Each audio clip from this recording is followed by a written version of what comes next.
يا مساء الفل على احلى متابعين في الدنيا. ازيكم عاملين ايه؟ يا رب تكونوا في احسن حال. الوصفه بتاعت النهارده عايزه اقولك لو انت كده محتاره ومش عارفه تعملي ايه اكل، هقولك على طريقه محشي حلوه جدا. زي ما انت شايفه المكونات بتاعتي بصل وطماطم وفلفل والخضرة بتاعتي. وطبعا لو مش عندك وقت فالوصفة دي حلوة جدا. او طريقة تحضير المحشي بالطريقة دي حلوة جدا لو مش عندك وقت. زي ما انت شايفة همسك البصل والفلفل وهضربهم في الكبة مع بعض بالشكل اللي انت شفتيه ده. وكمان هضرب الطماطم بالشكل اللي انت شايفاه ده كله يا بنات، ضرب كده خشن بس مش خشن قوي، يعني ايه ناعم شوية. هحط الاتنين على بعض. طبعا تقدري تحطي البصل والفلفل والطماطم مع بعض وتضربي ايه تضربيهم كلهم ضرب خشن. هنتبل الموضوع ده بايه يا بنات؟ خدي التوابل دي وانت هتعملي احلى محشي وقت الصيام، والملح بتاعه مظبوط وحلو جدا. 3 معالق من الملح، معلقة كبيرة من الفلفل الأسود، معلقتين من الكزبرة، معلقة من الكمون، معلقة كبيرة من الزعتر، نص معلقة من القرفة، ونص معلقة من البهارات اللحمة أو السبع بهارات. تمام كده يا بنات. وبعدين بقى هحط الزيت بتاعي على الخلطة وهي بالشكل ده. انا يا بنات هعمل المحشي ني في ني زي ما انتوا شايفين كده. وكمان حطيت صلصة، وتقدري كمان تحطي معلقة كده صغيرة او نص معلقة من البابريكا. وهتحطي الخضرة بتاعتك طبعا بعد ما تغسليها وتقطعيها، تحطي كزبرة وشبت. تقدري تحطي كزبرة وشبت وبقدونس، بس انا صراحة بحس البقدونس في المحشي ملهوش اي لازمة، فبحط كزبرة وشبت بس. وكيلو الرز تكوني غسلاه ويتصفى بس شوية كده، وبعدين تحطيه على الخلطة بتاعتك دي وتقلبي كويس جدا. وتشوفي لو الموضوع محتاج شوية قولي معايا شوية زيت، فانت تحطي شوية زيت. او لو اللون فاتح زي كده، الطماطم في اليوم ده كانت صفرة، ف يعني تقدري تحطي صلصة. زي ما انتوا شايفين يا بنات دي كده الخلطة بتاعتي. يلا لو اول مرة تشوفيني اشتركي في القناة واعملي لي لايك. نيجي بقى يا بنات، انا كان عندي تشكيلة كده محاشي. زي ما انت شايفة كام واحدة ممبار على فلفل وبدنجان وكوسة والكلام ده. زي ما انتوا شايفين يا بنات، واللي تابعني في فيديوهات الممبار انا بحشي الممبار بالطريقة دي. بجيب غطا اي علبة ازازة خل زيت اي حاجة، وبحوش الراس بتاعتها كده وبحشي الممبار بتاعك كده بقى. تحشيه كمية رهيبة في وقت قياسي. يعني زي ما انت شايفة بحط فتحة الممبار في الازازة وبقى ننزل كده. ولازم يا بنات تنزلي الرز، ما تقوليش ان الرز هينزل بعضه، لا، لو انت ما نزلتهوش بايدك كده الرز هيتكربس وهيكون كله في حتة واحدة والممبار يعجن معاكي. هنفرده الممبار يا بنات، لازم ايه بقى تكون مفرود وتشيكي عليه بالشكل ده زي ما انت شايفة، وتسيبيه كده مفرود ومبطط ومهوي كده بالشكل ده. حابة طبعا تخلي الدهون من بره براحتك، حابة تخلي الدهون من جوه براحتك. وهنكمل طبعا كل كمية الممبار، هما كانوا بس ايه 3 وحدات كده يأدوا لي الغرض. هنيجي بقى يا بنات اقولك على طريقة حشو الخضار والخلطة وهي ني في ني. عامة الممبار انا لازم الخلطة بتاعته تكون ني في ني.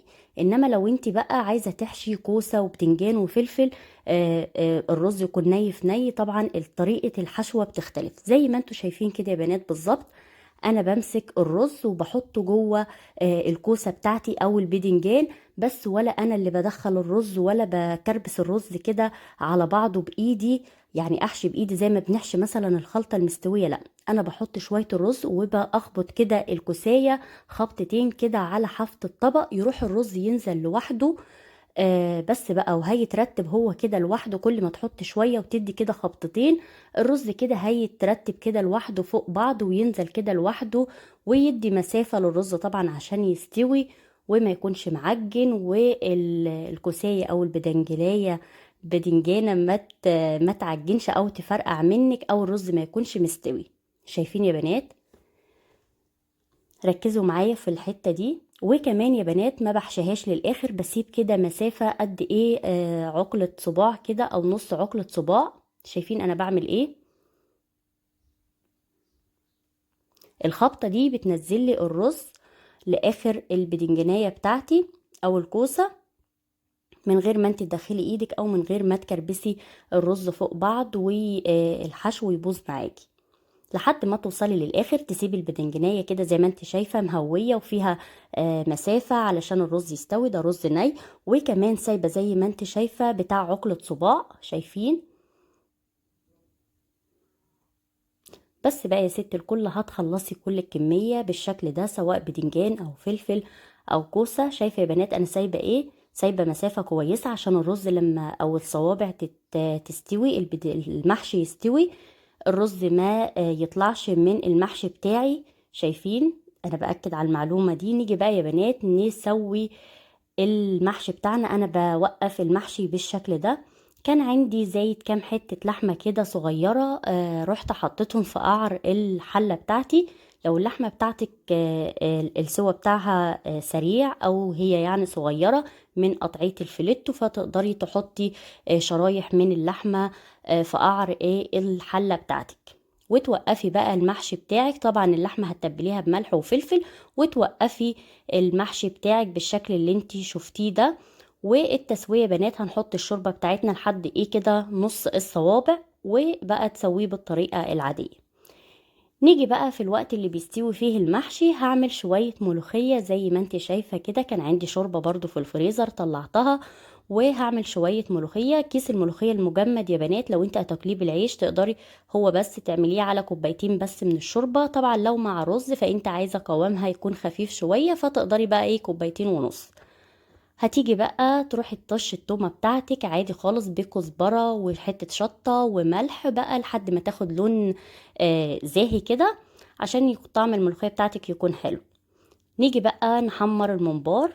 شايفين انا مسكت الطاسة بتاعت القلية في الزيت الغزير، ونزلت كل بكمية الممبار زي ما انت شايفة كده. تحمريه في زيت غزير عشان ما تقعديش تقلبي وتاخدي وقت والكلام ده. عايزه اقولك هي ساعه زمن او ساعه ونص للامانه، وكان الفطار بتاعي كان جاهز. هتيجي بقى تحمريهم وتقلبيهم لحد ما يتحمروا معاكي. اول ما تطلعيه لازم كده رشه من الفلفل الاسود ورشه من البهارات، وما تضغطيش عليه في التحمير قوي عشان ما يفرقعش منك، وكمان عشان ما يكونش ناشف. نيجي بقى يا بنات للتقديم. بسم الله ما شاء الله زي ما انتوا شايفين اللحمه بتاعتي مستويه زي ما قلتلك، هي اصلا ناعمه وقطعيه من الفيليتو. فعشان كده استوت في الوقت اللي استوى فيه المحشي. زي ما انتوا شايفين بقى هتقدمي تقديم طبعا على حسب راحتك، وكمان ممكن يكون صنف جانبي. انا عن نفسي كان صنف اساسي. وقدمت بقى معاه الممبار بالشكل ده زي ما انتوا شايفين، محمراه كده تحميره وسط. بلاش تضغطي عليه وتحمريه جامد عشان زي ما قلتلك ما ينشفش منك. اللحمه دي شايفه باكد عليها كمان بسم الله ما شاء الله مستويه وزي الفل.